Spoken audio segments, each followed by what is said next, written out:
L-irdumijiet Maltin, iċ-ċittadella u l-fortifikazzjonijiet fil-portijiet huma wħud mis-7 siti storiċi Maltin li mistennija jnaqxu isimhom fil-lista ta' siti ta' Wirt Storiku Dinji tal-UNESCO.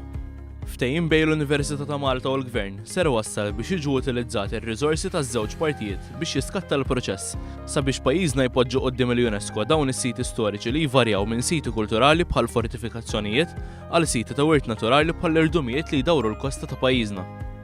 Sabiex titwettaq din l-inizjattiva, il-Gvern ħatar lil Dr. Tony Patch biex jieħu f'idejh it-tfassil u twettieq tal-proċess rigorus li hu mitlub mill-UNESCO.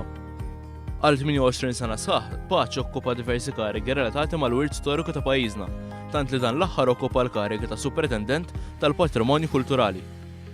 Dr. Patch qal ma' One News li jekk kif dawn is-7 postijiet jinaqxu isimhom f'din il-lista, din l-inizjattiva ser tħalli l-frott għax pajjiżna jkompli jsaħħaħ ismu fil-qasam turistiku.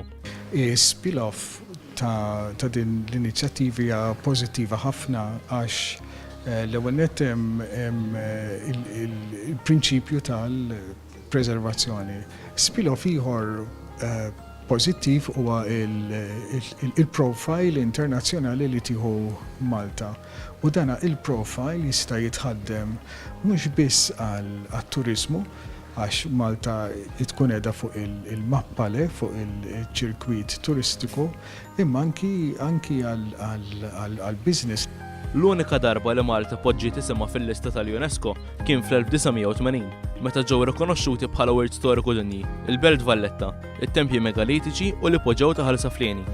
Sal-lum, iżjed minn 30 sena wara, minkejja li pajjiżna kkunsidra diversi drabi li jżid dawn is-siti f'din il-lista, dawn l-ewwel xaq ta' dawl biex aktar siti fil-Gżejjer Maltin jingħataw dan it-titlu prestiġjuż.